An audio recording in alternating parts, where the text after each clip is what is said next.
Hello दोस्तों, स्वागत है आप सभी लोगों का राजस्थान एकेडमी पर।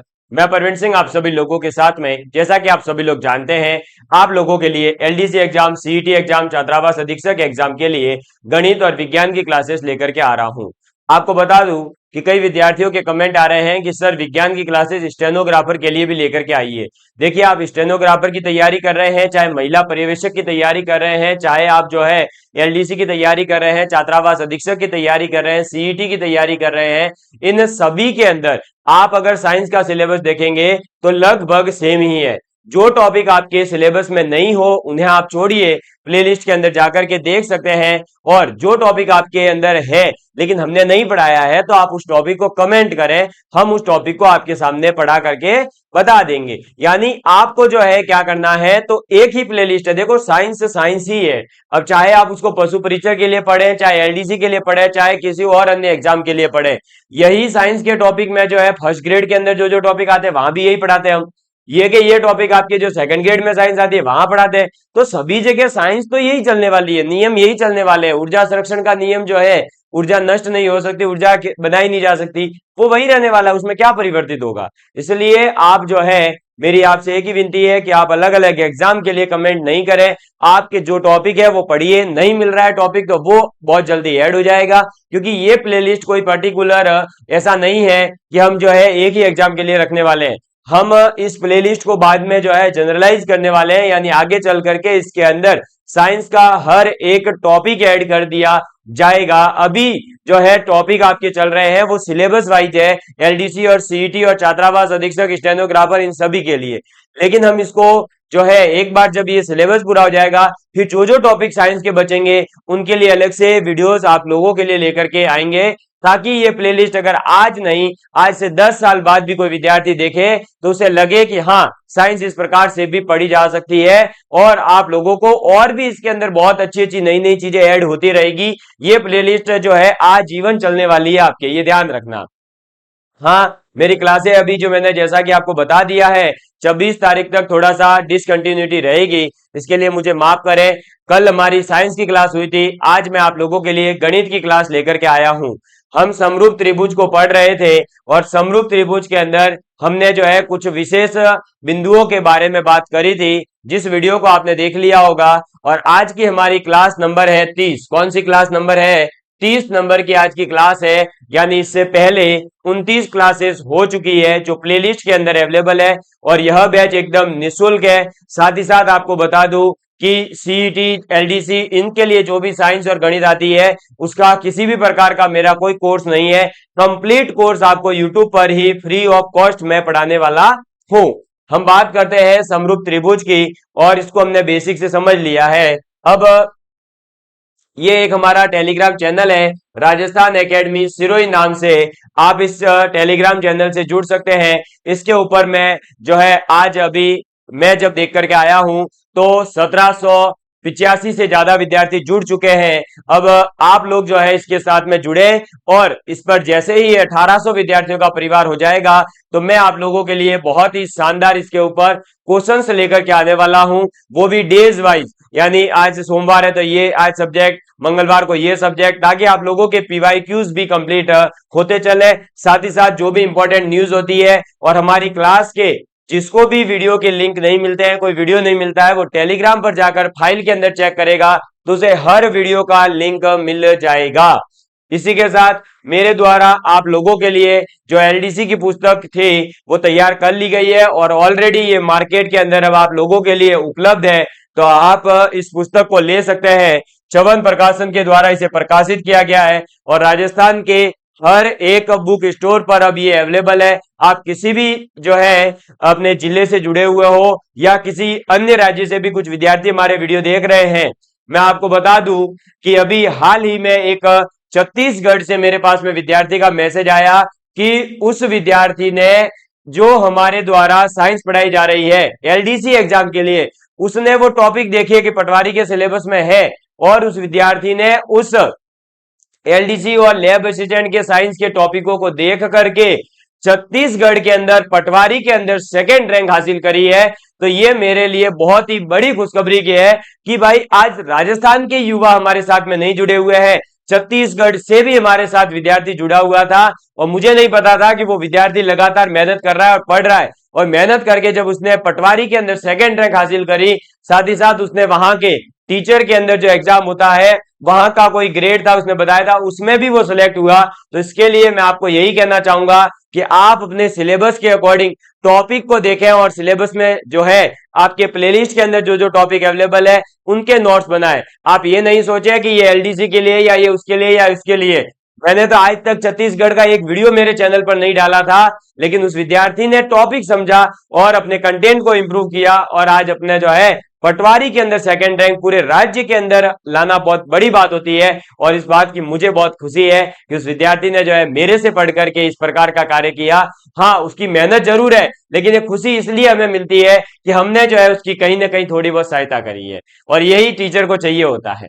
चलिए अब हम बात कर लेते हैं, हमारे छोटे छोटे से 2 पॉइंट रह गए हैं, 6 पॉइंट मैं लिखवा चुका हूं। 7वां और 8वां पॉइंट लिखने के बाद अपन जो है क्वेश्चन करने वाले हैं आज समरूप त्रिभुज पर आधारित। ठीक है, एक सेकंड, क्वेश्चन नहीं है अपना, पहले पॉइंट है फिर क्वेश्चन है।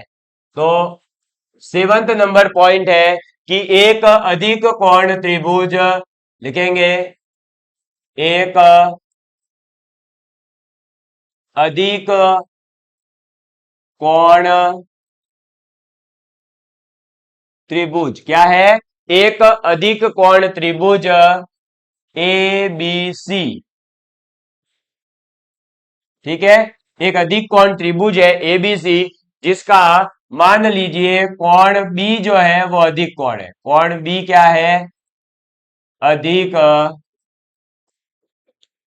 कोण है, अधिक कोण है। और अगर आपके पास में ये कहा गया कि इसके अंदर कोई एक एडी रेखा अपन खींचेंगे जो परपेंडिकुलर होगी बीसी के, एडी क्या है, परपेंडिकुलर है बीसी के है, तो क्या करेंगे, तो मैं आपको बता दूं कि इसका जो डायग्राम बनेगा वो आप बना लीजिए। फिर मैं आपको बताता हूं कि ये पॉइंट मैंने क्यों लिखवाया है, ये बहुत ही ज्यादा इंपॉर्टेंट पॉइंट है, देखिएगा। ये है मान लो ए, ये है बी, ये है सी, और ये पॉइंट लिया अपन ने डी। तो ये जो एडी है ये इस बीसी के ऊपर क्या है, परपेंडिकुलर है, यानी 90 डिग्री का कोण बनाती है।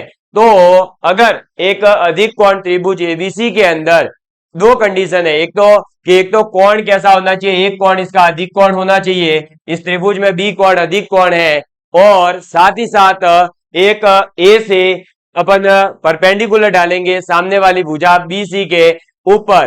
तो आपका इस त्रिभुज के अंदर आप ये रिलेशन लिख सकते हैं कि AC का स्क्वायर जो होगा, इस AC का जो स्क्वायर होगा वो किसके बराबर होगा, तो वो बराबर होगा AB का स्क्वायर प्लस BC का स्क्वायर, AB का स्क्वायर प्लस BC का square plus 2 into BC into BD, 2BC into BD। समझ में आ गई बात।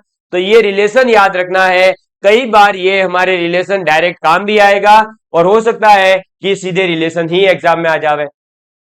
तो क्या कहेंगे, AC का square is equal to AB का स्क्वायर प्लस BC का square plus 2BC into BD। और अब थ्योरी में लास्ट पॉइंट समरूप त्रिभुज का 8वां, कि अगर मान लो ABC एक न्यून कोण त्रिभुज है, ABC एक न्यून कोण त्रिभुज है, क्या है, न्यून कोण त्रिभुज है, और इसमें भी कंडीशन यही है कि मान लो AD जो है वो परपेंडिकुलर है BC के, AD क्या है, परपेंडिकुलर है BC के। तो हम क्या कहेंगे, तो सबसे पहले क्या करें, हम एक त्रिभुज बना देते हैं, ये लो न्यून कोण त्रिभुज बना दिया। अब न्यून कोण त्रिभुज क्या होता है इसके बारे में आपको मैंने जब त्रिभुज के बारे में पढ़ाना शुरू किया था तभी बता दिया है, तो आप वहां जाकर के पहले उस चीज को समझ ले। अब ये मान लीजिए A है, ये आपका B है, ये आपका सी है और यहां से ये परपेंडिकुलर डाला अपन ने डी। तो एडी परपेंडिकुलर है इस बीसी भुजा के, और कंडीशन ये है कि ये एक न्यून कोण त्रिभुज है। तो हम ये कहेंगे कि यहां पर आपके पास एसी का जो स्क्वायर होगा वो बराबर होगा ए बी का स्क्वायर प्लस बीसी का स्क्वायर माइनस 2 BC BD। यहां पर ऊपर देखो क्या करा था, प्लस BC BD किया था, यहां पर आपको क्या करना है, माइनस BC BD करना है। तो एक अधिक कोण त्रिभुज अगर है तो आप क्या करोगे, बाण को बढ़ाओगे यानी अधिक करोगे, और अधिक कोण त्रिभुज में अगर अधिक करना है तो सीधी सी बात है क्या करना होगा, किसी चीज को अधिक करना है तो जोड़ना होगा। जैसे आपको अगर अपने गणित के ज्ञान को बढ़ाना है, गणित के ज्ञान को जो है आप इंक्रीज करना चाहते हैं, तो आपको लगातार लेक्चर्स को क्या होगा, देखते हुए आगे बढ़ना होगा। तो आप संख्या को क्या पकड़ रहे हो, बढ़ा रहे हो। जैसे जैसे बढ़ाओगे तो आपके पास अधिक ज्ञान होगा, यानी अधिक कोण होने पर प्लस का साइन लगाना है, और न्यून कोण यानी न्यून करना है तो अपन माइनस का साइन लगाएंगे। तो मुझे उम्मीद है कि इस चीज को आप समझ गए होंगे। अधिक कोण त्रिभुज जो है उसके अंदर क्या रिलेशन होगा, तो A C square plus A B square plus B C square plus 2 BC BD। और अगर न्यून कोण त्रिभुज आ जाए तो A B square B C square minus 2 BC BD। ये ध्यान रखना, इसका स्क्रीनशॉट ले लीजिए। और फिर मैं अब जो है समरूप त्रिभुज पर आधारित क्वेश्चंस आप लोगों के लिए जो लेकर के आया हूं उनकी बात करते हैं, ताकि आप लोगों को पढ़ने में और भी मजा आ जावे। ये देखिए आपके सामने बहुत ही बेहतरीन सा छोटा सा क्वेश्चन है, इसको करने का प्रयास करेंगे। ठीक है, दिख रहा है क्वेश्चन अच्छे से? हाँ, ये भाई साहब ये ब्लैक ब्लैक है ना, इसको मैं पका देता हूँ। लो, दिख गया एकदम अच्छे से क्वेश्चन? दिख रहा है? क्वेश्चन नहीं दिख रहा हो तो मुझे बता दीजिएगा, ठीक है? और थोड़ा सा और बड़ा कर ही देता हूं मैं, अब तो दिख ही रहा होगा। ठीक है, ये देखिए अब क्या है क्वेश्चन, वो देखिएगा कि दो समरूप त्रिभुजों के क्षेत्रफल हमें दे रखे हैं। दो समरूप त्रिभुज है और उनके क्षेत्रफल है क्रमशः 25 सेंटीमीटर और 36 सेंटीमीटर स्क्वायर। यदि छोटे त्रिभुज की माध्यिका 10 सेंटीमीटर है तो बताइए जो बड़ा त्रिभुज है उसकी संगत माध्यिका क्या होगी। तो क्वेश्चन क्या है, दो समरूप त्रिभुज हैं और दोनों के क्षेत्रफल दे रखे हैं 25 सेंटीमीटर स्क्वायर और 36 सेंटीमीटर स्क्वायर। अगर छोटे वाले त्रिभुज की माध्यिका का मान जो है वो 10 सेंटीमीटर है तो बड़े त्रिभुज की जो संगत माध्यिका होगी उसका मान क्या होगा। तो देखिएगा इस क्वेश्चन को हम कैसे कर सकते हैं। आपके लिए ये क्वेश्चन बहुत ही आसान है। अगर आपने जो मेरे पिछले 8 पॉइंटों को ध्यान से सुना होगा, समरूप त्रिभुज से संबंधित 8 बिंदु मैंने लिखवाए थे, उन 8 बिंदुओं से पहले 3 थ्योरम लिखवाई थी। अगर ये 11 पॉइंट याद है तो आप इस क्वेश्चन को और आगे वाले सभी क्वेश्चंस को आसानी से कर सकते हो। और 11 पॉइंट याद करने में 11 मिनट भी नहीं लगते। तो मान लो 11 मिनट भी लग जाए तब भी आपके अगर क्वेश्चन सही हो रहा है तो क्या दिक्कत है। अब देखो इस क्वेश्चन को कैसे करेंगे। मान लीजिए दो त्रिभुज बना देते हैं, है ना, समझने के लिए। इनकी एग्जाम में कोई जरूरत नहीं है आपको, यहां केवल समझाने के लिए। ये मान लो ए बी सी त्रिभुज है और ये डी ई एफ त्रिभुज है। ये है मान लो इसका एरिया 25 सेंटीमीटर स्क्वायर और इसका एरिया है 36 सेंटीमीटर स्क्वायर। ठीक है, ये कितना है 25 सेंटीमीटर स्क्वायर और ये कितना है 36 सेंटीमीटर स्क्वायर। अब आपको ये बात पता है कि अगर दो समरूप त्रिभुज है तो उनके क्षेत्रफल का अनुपात यानी area of triangle A B C divide area of triangle D E F बराबर होता है किसके, तो area of A B C upon area of D E F बराबर होगा इनकी दोनों की जो संगत माध्यिका होगी उसके अनुपात के स्क्वायर के। तो इनकी संगत माध्यिका मान लीजिए ये रही एडी, और सॉरी डी नाम नहीं देना है ना, क्योंकि डी तो आ चुका है। ई एफ तो जी, ये आ गई ए जी और ये आ गई डी एच। तो अब हमारे पास जो ए जी की मान है वो दे रखा है 10 सेंटीमीटर। हमें मान निकालना है इस डी एच का। तो यहां पर क्या होगा, कि AG अपॉन में DH का होल स्क्वायर। अब एरिया ऑफ एबीसी की अगर बात करें तो वो 25 सेंटीमीटर है। कितना है? 25 सेंटीमीटर। और अगर एरिया ऑफ DEF की बात करें तो 36 सेंटीमीटर। यह आ गया 25/36 बराबर एजी का मान है 10 अपॉन में DH, इसका हो जाएगा स्क्वायर। अब देखिए यह आ गया 25/36 बराबर 100/DH का स्क्वायर। ठीक है। हाँ, किसी के दिमाग में आ सकता है, मुझे पता है कि अगर सर जो है इस स्क्वायर रूट को इसके ऊपर ले आते तो ये 5/6 बन जाता। बिल्कुल बनता, लेकिन मैं हर उस विद्यार्थी के लिए भी काम करना चाहता हूं जिसने गणित को आज तक नहीं समझ पाया, जिसको आज तक गणित कभी पल्ले नहीं पड़ी। तो उसको क्या करना चाहिए? उसको ये करना चाहिए। सर ये उसको क्या होता है? अरे भाई हमारे मारवाड़ी में यूं बोला है, ठीक है। हाँ, ये सिरोही की धरती है भाई, हम ऐसे ही बोलेंगे। तो अरे उसको नहीं, उसको देख लो। तो उसको जो है क्या करते हैं, उसको समझाने के लिए मैंने ये किया है। अब क्या करेंगे? तो DH स्क्वायर को तो इधर ले आएंगे और 36 का गुणा 100 से करेंगे। तो ये हो जाएगा DH का स्क्वायर बराबर 36 गुणा 100/25। अब देखिए 25 से ये कट गया 4 बार, तो ये आ गया 36 गुणे 4। ठीक है। और 36 गुणा 4 होता है 144। तो DH का स्क्वायर अगर 144 है तो DH बराबर हो जाएगा 12 सेंटीमीटर। ठीक है, कितना हो जाएगा? 12 सेंटीमीटर। क्लियर? यही अपना आंसर है। इसी क्वेश्चन को इतना लंबा चौड़ा कैलकुलेशन नहीं करना है तो आप ये कर सकते थे कि यहां पर ये जो स्क्वायर रूट था इसको सीधे ही इसके ऊपर लगा देंगे। तो 5 का स्क्वायर 25 का स्क्वायर रूट 5, 36 का 6 और इधर 10/DH। 5 से ये कटा 2 बार, DH बराबर 6 दूनी 12 सेंटीमीटर।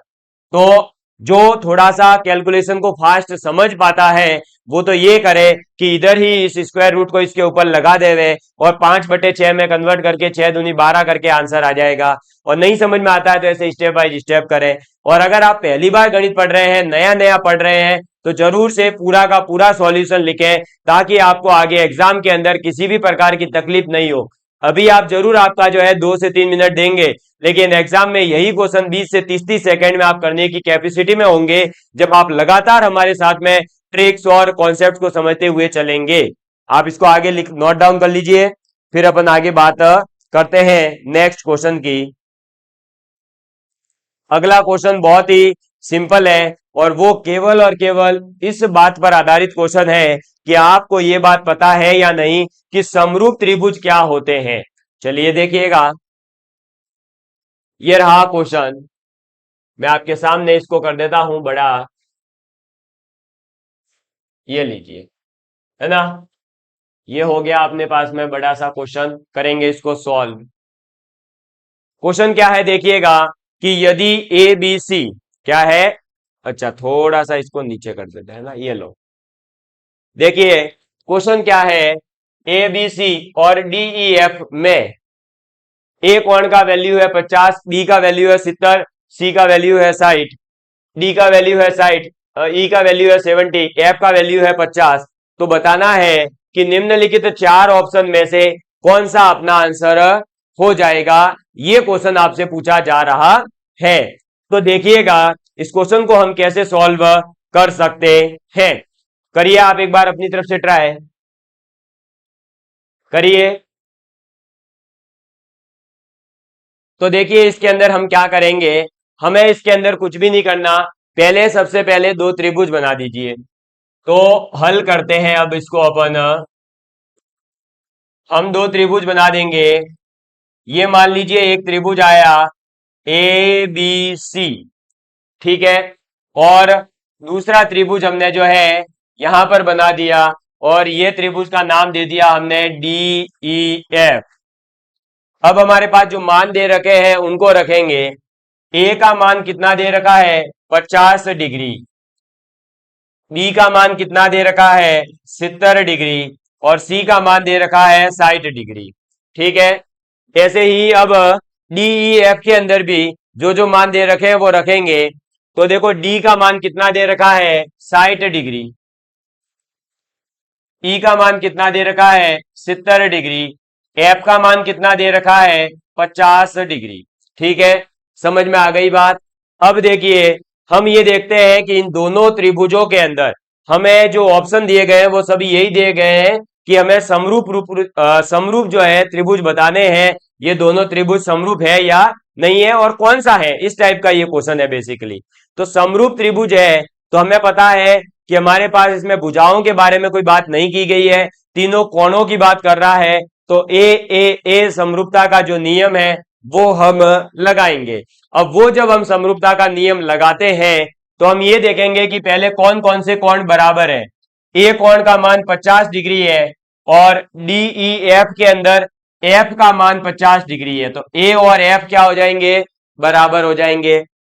बी का मान 70 डिग्री है और इधर ई का मान 70 डिग्री है, यानी कोण बी बराबर कोण ई, ये 70 डिग्री हो गया।